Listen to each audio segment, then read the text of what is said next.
Good evening, Count Beauty. Good evening, Gianluca. Count Beauty, the way I normally say that is a pinch and a punch for the first of the month. And the answer to that is a kick and a slap to pay you back. But that's only the way I know it. Okay? So guys, let's see. Good evening. It's nice to see you all. I'm going to start with some easy spelling or some spelling. So I'm just going to spell a word and you need to identify it. So notice Montespan, I don't live in the UK. I live in Spain, in the middle of the countryside, in the middle of nowhere. Okay, so Gokhan, good evening. Grattan, good evening as well. Good morning to you, yeah. Okay, so I'm going to spell some words. So the first word is A-L-W-A-Y-S. A-L-W-A-Y-S. A-L-W-A-Y-S. So what's the word? A-L-W-A-Y-S. So see if you can identify this one. A-L-W-A-Y-S. Good evening, Elena. Good evening, Victor Gabriel. A-L-W-A-Y-S. Identify the word. Buenas noches. A-L-W. Yes, well done, Count Beauty. That's the first one. Always. So, always is the first word. And the second word, C-O-N-F-I-D-E-N-C-E. Good evening, Richard. Ooh. Fikret, good evening as well. So, second word, C-O-N-F-I-D-E-N-C-E. C-O-N-F-I-D-E-N-C-E. C-O-N-F-I-D-E-N-C-E. C-O-N-F-I-D-E-N-C-E. Well done, Gianluca. Well done, Elena. So, C-O-N-F-I-D-E-N-C-E. And there we go. We're starting to get some right answers. Well done, Montespan. The word is confidence, which is something you need to speak good English. Confidence. Well done, Gokhan. Well done, Richard. And the next one. Next one is T-R-U-S-T-W-O-R-T-H-Y.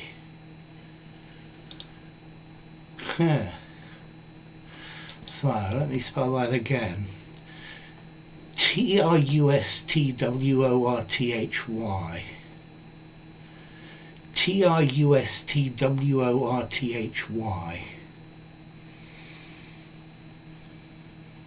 Michael, yes, I remember how to say your name today. Good evening. So, T-R-U-S-T-W-O-R-T-H-Y. That's quite a long word. T-R-U-S-T-W-O-R-T-H-Y. T-R-U-S-T-W-O-R-T-H-Y. An adjective. So, Grattan, that's better. Well done, Montespan, that's better. And, yeah, Gianluca's written all the letters. Well done. Trustworthy. Okay, trustworthy. That's a good word, trustworthy. And last one for today are these. T-R-E-A-S-U-R-E. T-R-E-A-S-U-R-E. T-R-E-A-S-U-R-E. So, well done, Victor, Elena, Montespan, Michael. So, this fourth word, T-R-E-A-S-U-R-E. T-R-E-A-S-U-R-E. T-R-E-A-S-U-R-E. Okay. So, Ben, come on to Span. Well done. Treasure. Yeah. Treasure. Treasure. What you might find buried if you're really lucky. Yes, Count Beauty, Victor Gabriel, Gianluca, Gokhan, Richard, Grattan. Yeah, loads of good answers. Okay, so yes, well done, Victor Gabriel.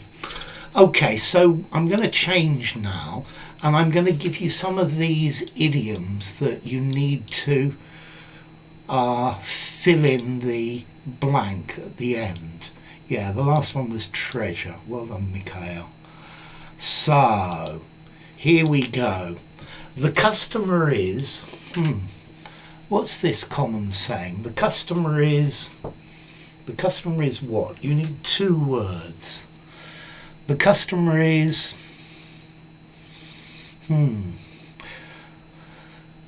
I'm not doing select the words today, Victor Gabriel, but maybe I'll do those next time. So the customer is what?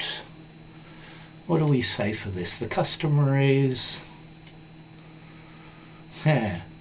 So, Sagad, good evening. The customer is always right, yeah, especially when they're wrong. This means whatever the customer says, it's right. I'm not the customer is king. Well done, Montespan. Customer is king. This is also a perfectly good saying. I've heard people say that quite often. Okay. A chain is only as strong. A chain is only as strong. Okay, well done, Manny. You got that one right. So, a chain is only as strong.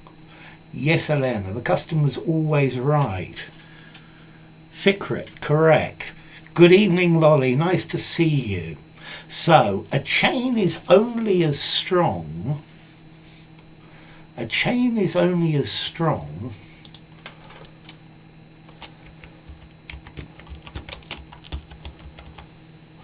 A chain is only as strong. Well done, Johnny Valencia. As its weakest link. A chain is only as strong as its weakest link. That's brilliant. A chain is only as strong as its weakest link. Okay, so you can have a chain of things, but it's always going to break at the weak point. Yeah, whatever happens, it's always going to break at the weak point. So you need all parts of a chain to be resilient. And the next one. Desperate times call for... Desperate times call for what? Desperate times call for... Desperate times call for... When needs must, the devil drives. It's a simile to this one. Desperate times call for... So, let's see who's going to get this one. This one's a harder one, maybe. Desperate times call for... Okay, Ben and Count Beauty. So, Beauty, it's desperate measures. Yeah? Desperate times call for desperate measures. Whoops. D-E-S, I put an E too many here. Desperate times call for desperate measures. So if you're in a really bad situation, you might have to do something really quite extreme. Yes, Jean-Luc, for desperate measures. Strong measures is the meaning, but yeah, when things are really bad, then maybe you're going to have to do almost anything to find a good solution. Let's try another one of these. And, okay, different strokes for...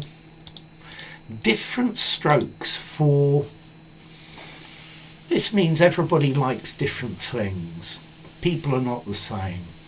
Different strokes for... different strokes for... So... Well done, Mannequin. So, different strokes for what? Different strokes for, I think there used to be an American TV program. Yes, for different folks. Different strokes for different folks. Notice the pronunciation of this word folks. So, yes, let's see. Ben, Victor, Count, Manna, Gianluca, Richard, Fikret, and Montespan. for different folks. Notice the pronunciation of this word folks or folk. It rhymes with joke. Yeah? Joke. Folk. Okay, let's try one more of these then. And, yeah, this is a good one. Don't bite the hand. Don't bite the hand. So don't bite the hand. Don't bite the hand. 3 words. Don't bite the hand. Don't bite the hand. Don't bite the hand. Yeah, it's now up. So, don't bite the hand. Which hand shouldn't you bite? Don't bite the hand. Okay, we're starting to get some answers now. So, Ben, Count, Manna, Johnny, well done. Don't bite the hand that feeds you. So don't be nasty to the people who provide you with your source of living. Being very rude to your boss and telling him exactly what you think of him could lead to you biting the hand that feeds you. And well done, Lolly and Gianluca and Elena. Yes, being very rude to your boss could end up getting you sacked, and then you've got a problem. So, like they say, don't bite the hand that feeds you. Okay, I'm going to change now, and we're going to do something different. Let me just do this. So this story I'm going to read is called The Old Man, the Donkey and the Pack Saddles.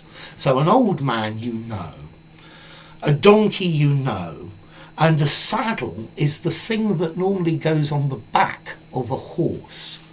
But for a donkey, the pack saddle, it's going to be the thing that they put on the donkey to carry goods, to carry heavy weights. So I'm going to read the story in 2 parts. And for the first part, we have 2 questions. Why was the old man frightened? And what did the old man want the donkey to do? So listen to me. During a time of war, an old man led his donkey out to pasture. At the unexpected sound of the enemy approaching, the old man was stricken with terror and tried to persuade the donkey to run away so that he wouldn't be captured. But the donkey refused to move. So, you've got these two questions. Why was the old man frightened? And what did the old man want the donkey to do? Let me read it again. During a time of war, an old man had led his donkey out to pasture. At the unexpected sound of the enemy approaching, the old man was stricken with terror and tried to persuade the donkey to run away so that he wouldn't be captured. But the donkey refused to move. So, yes, Martin, absolutely. Yes, Hallett. Yes, Victor. Those are good answers.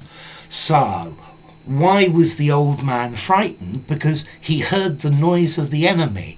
Well done, Ben. Well done, Count. Well done, Montespan. Yeah, okay, he wanted him to run away. Well done, that's the second one. Yeah, so, yes. So the old man was frightened because he heard the enemy coming. And the old man wanted to persuade the donkey to run away. That's very good, Martin. To try to persuade the donkey so that they're not going to get captured. Here, he chickened out by the sound. He chickened out when he heard the sound of the enemy Richard. And he tried to persuade the donkey to run away. Yeah, he wanted the donkey to run away. That sounds really good. So I'm just going to put this here. And I'm going to read the first part again. Yes, Elena, the man was frightened by the enemy. Yeah? Okay, so the old man, the donkey, and the pack saddles that go on the donkey's back. During a time of war, an old man had...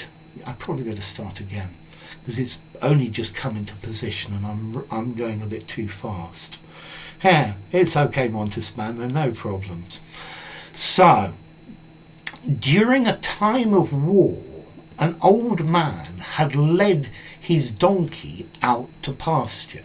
So he took his donkey by the reins and he led him to a field, to a pasture. A pasture is a field where the donkey can eat the grass. And you'd be amazed at how much grass a donkey can eat. Yeah, so to pasture, to eat grass. At the unexpected sound of the enemy approaching, so suddenly there was a sound of the enemy coming near, and the old man was stricken, was struck, was filled with terror. He was terrified and tried to persuade the donkey to run away. So, come on, donkey, let's go.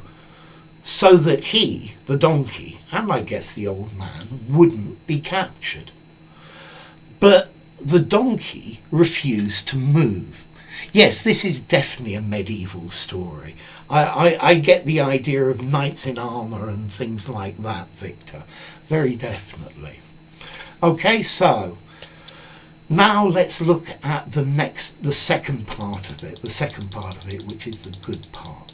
So, now you have two more questions. You need to explain the rationale of the donkey and explain the moral. So, the donkey asked the old man, "Tell me, do you suppose the enemy will make me carry 2 pack saddles instead of 1? The old man said no. The donkey said, "Then what difference does it make who my master is if I always carry 1 saddle at a time?" And the moral says, when there is a change in government, nothing changes for the poor except their master's name. Okay, I'm glad you like them, Richard. I love them as well. So, you need to explain the rationale of the donkey, the thinking of the donkey, the explanation of why the donkey wouldn't run away, and then you want to explain the moral at the end of the story. So, the donkey asked the old man, "Tell me, do you suppose the enemy will make me carry 2 pack saddles instead of 1? The old man said no. The donkey said, "Then what difference does it make who my master is if I always carry 1 saddle at a time?" And the moral says, when there is a change in government, nothing changes for the poor except their master's name. Good evening, Hamza. Nice to see you. So, you need to explain the donkey's thinking. Okay, let's see what Count Beauty says. The donkey was fed up with his unbearable spelling life and wanted nothing but grass. It did not care about enemies.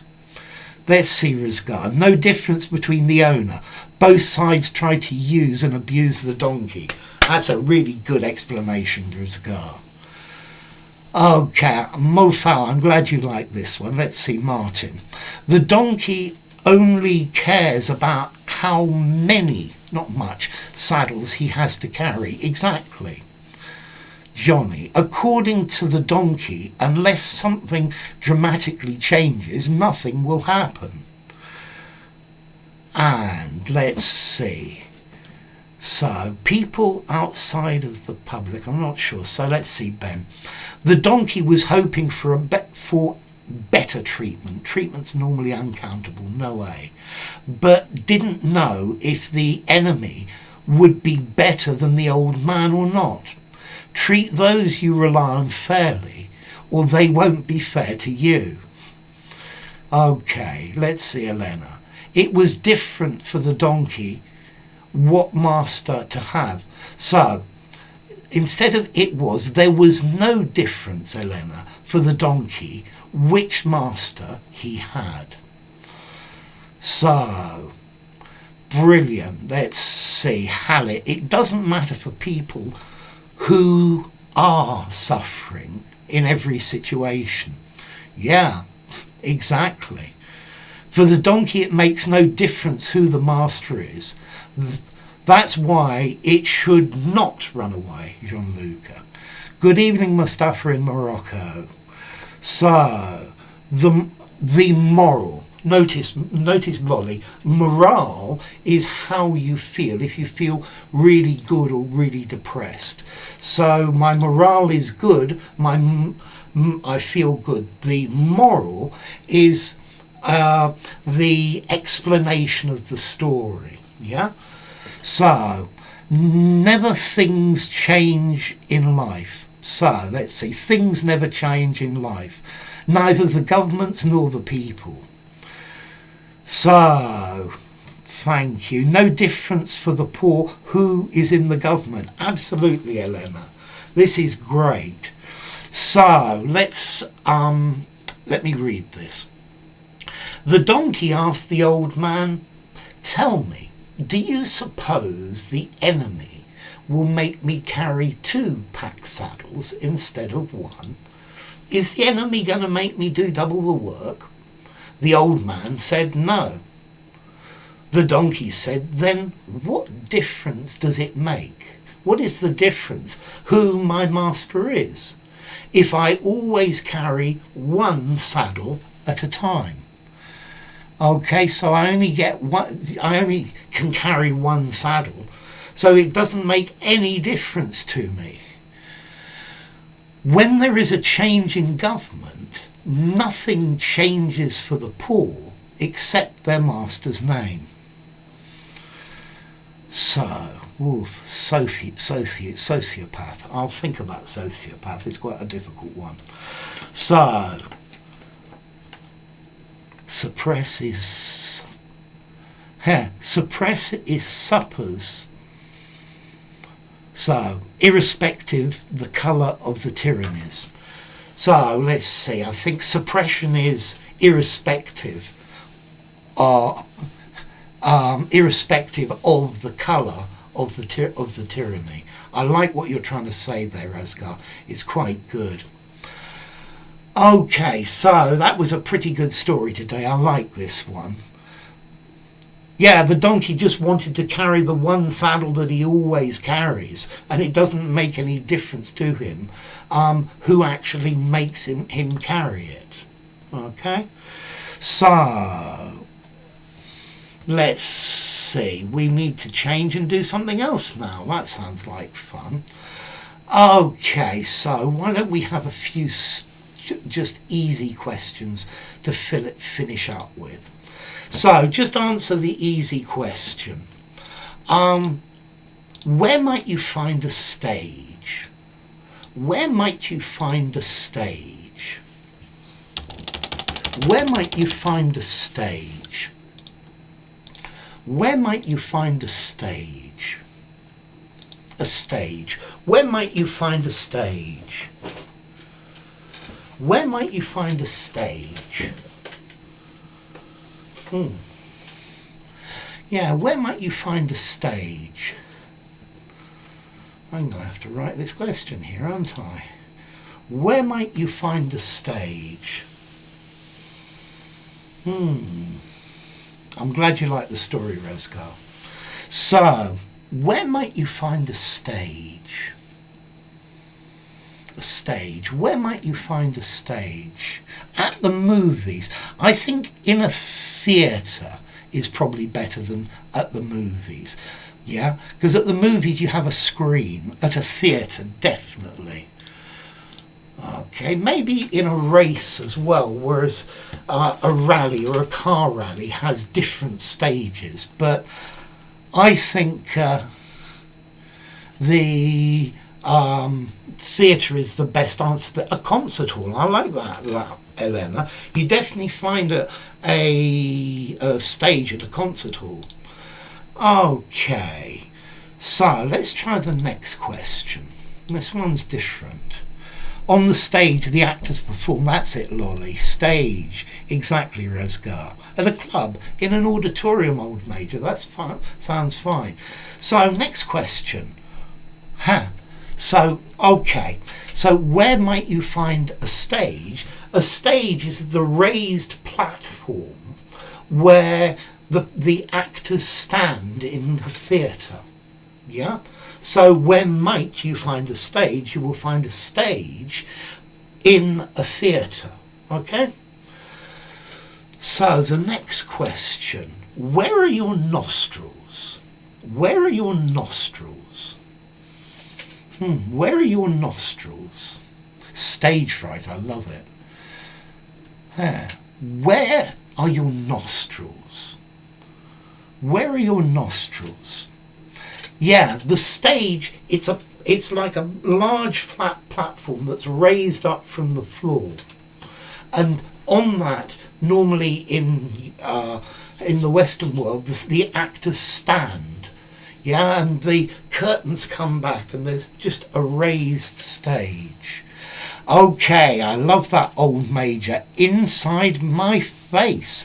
That's very good. I think most people don't know what nostrils are. KMK, the nose. On my nose, in my nose. Notice, Count Beauty, on my nose, but in my nose. Yes, that's better. So in, not on. On the nose, in the nose. Yeah? Inside my nose. I love it, Richard. So let me just write the question. Where are your nostrils? Well, these holes inside your nose are your nostrils. That's what your nostrils are. Okay, above my upper lip. That's pretty good, Hallett, as well. So let's try another question. What colour is a sunflower? What colour is a sunflower? What colour is a sunflower? That's a nice, easy question. What colour is a sunflower? So, this hole here, Anderson, inside my nose, this is my nostril, the bit inside. Yeah, the hole in my nose is my nostril. Yeah, yours are bunged up. I'm sorry to hear that. So, question, what colour is a sunflower? Well done, Victor Gabriel. Okay, a sense of purpose. It means you're working hard to do something. It's your idea that you're fixed on doing it. So let's answer this one. What colour is a sunflower? It's yellow, and you've all got that. Yeah. Okay. So one more of these to come. How many times a day is it high tide? How many times a day is it high tide?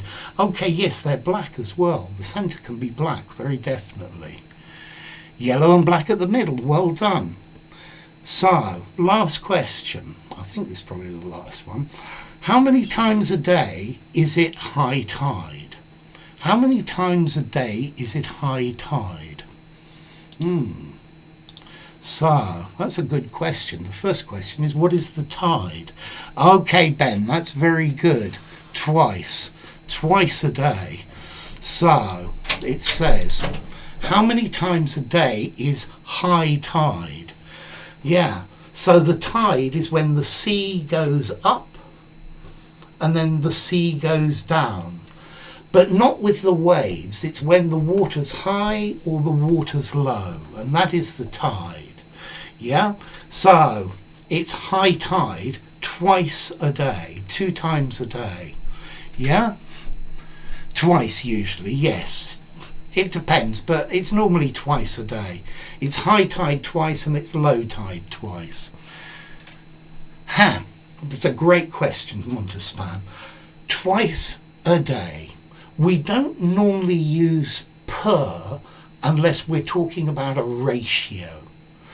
Let's see. How often do you breathe? Maybe 10 times a minute, 5 times a minute. How often do you eat? 3 times a day. Use a, not per.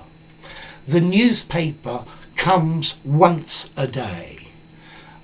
We have a live broadcast once a week. Yeah, use once. Yeah. Let's see, when would I use per? This telephone call costs €5 per 5 minutes. Yeah. So it's when something, you've got the rate that something's happening at, but twice a day, once a day, 3 times an hour, things like that. Okay, so 10 more minutes please. I'm sorry I've got to stop today, guys. So you've been a wonderful crowd. It's been wonderful to talk to you all, and I will see you next week. Thanks a lot. Bye bye.